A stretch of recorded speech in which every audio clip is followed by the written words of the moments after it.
और वहीं कोरोना के कम होते केस के बीच दिल्ली में आज से अनलॉक 8 लागू हो रहा है। अनलॉक के इस चरण में 3 महीने से ज़्यादा समय से बंद पड़े सिनेमा घरों और स्पा को बड़ी राहत मिली है। अनलॉक 8 के तहत सिनेमा हॉल, स्पा को खोलने की इजाज़त दे दी गई है, लेकिन शर्तों के साथ। इसके साथ ही दिल्ली मेट्रो और बसों से सफ़र करने वाले लोगों को भी राहत दी गई। वहीं मेट्रो अधिकारियों ने कहा कि आज से ट्रेनें पूरी सीट क्षमता के साथ परिचालित होंगी, लेकिन खड़े होकर यात्रा करने की अभी अनुमति नहीं होगी। और वहीं दिल्ली मेट्रो रेल निगम कोविड-19 के कारण लंबे समय के बाद मेट्रो सेवाएं बहाल होने पर 7 जून से 50% सीट क्षमता के साथ ट्रेनों का परिचालन कर रही है। और वहीं शादी समारोह में अब अधिकतम 100 लोगों के शामिल होने की इजाज़त दे दी गई है और अंतिम संस्कार में शामिल होने वाले लोगों की अधिकतम संख्या 20 से बढ़ाकर अब 100 कर दी गई। और वहीं सिनेमा हॉल, थिएटर, मल्टीप्लेक्स भी 26 जुलाई से 50% सीट क्षमता के साथ खोले जा सकेंगे। और जबकि कारोबारी प्रदर्शनी लगाने की भी अनुमति दी गई है, लेकिन इनमें केवल कारोबारी अंगों तक ही शामिल हो सकेंगे और आम दर्शकों को इनमें प्रवेश की अनुमति नहीं होगी। और वहीं डीडीएमए ने कहा कि दिल्ली के स्पा 26 जुलाई से खुलेंगे। और वहीं पद से हटने की अटकलों के बीच कर्नाटक की बीएस येदियुरप्पा सरकार के कार्यकाल को आज 2 साल पूरे हो गए और इस अवसर पर येदियुरप्पा आज सुबह 11 बजे विधानसौध के बैंक्वेट हॉल में 2 घंटे के कार्यक्रम में शामिल होंगे। और यह आयोजन ऐसे समय हो रहा है जब मुख्यमंत्री ने कहा है कि वे अपने पद पर बने रहने के बारे में पार्टी नेतृत्व के निर्देशों का इंतजार कर रहे हैं। और इससे पहले रविवार को बेलगावी के जिला मुख्यालय शहर में येदियुरप्पा ने कहा कि वो पार्टी के केंद्रीय नेतृत्व के फैसले का पालन करेंगे। और उधर कर्नाटक सरकार में खान मंत्री मुरुगेश निरानी और संगठन मंत्री मुकुंद दिल्ली पहुंचे हैं और यहां उनकी राष्ट्रीय संगठन मंत्री बीएल संतोष से मुलाकात हो सकती है।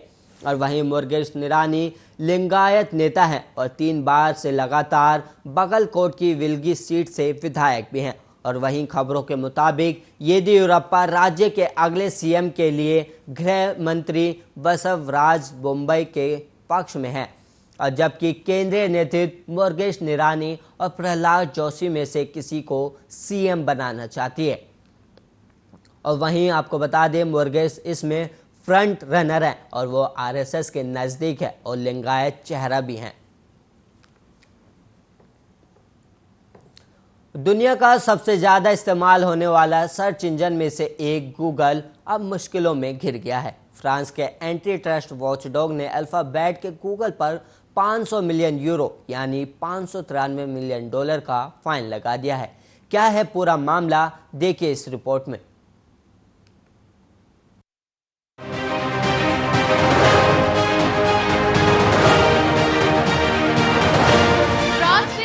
पर एक भारी अर्थदंड लगा दिया है, जिसके चलते गूगल के लिए एक बड़ी परेशानी सामने आकर खड़ी हो गई। और हो भी क्यों ना, लापरवाही की है तो कीमत तो चुकानी ही पड़ेगी। ऐसा हम नहीं कह रहे, बल्कि फ्रांस के एंटी ट्रस्ट वॉचडॉग ने कर दिखाया है। अल्फाबेट के गूगल पर $593 मिलियन का फाइन लगाकर।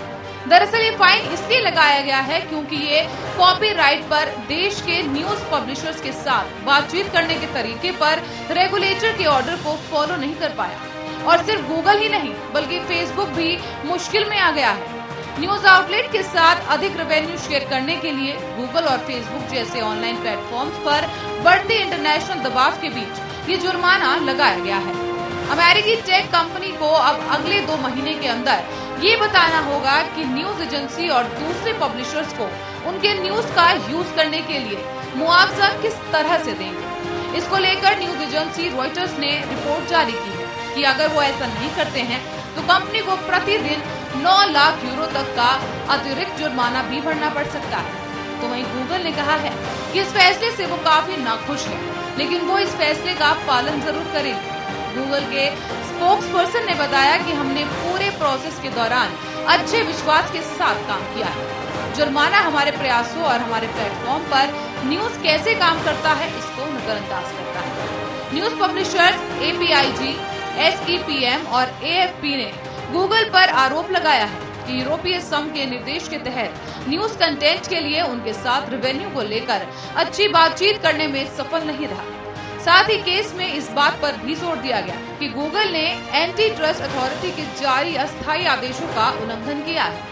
ये आदेश मांग करते हैं कि ऐसी बातचीत 3 महीने के अंदर ही किसी भी न्यूज पब्लिशर के साथ हो जो उनसे ये डिमांड करे। फ्रेमवर्क एग्रीमेंट के तहत गूगल को सर्च रिजल्ट में यूज किए गए न्यूज को लेकर अब मुआवजा दे रहा है। News desk Aryan.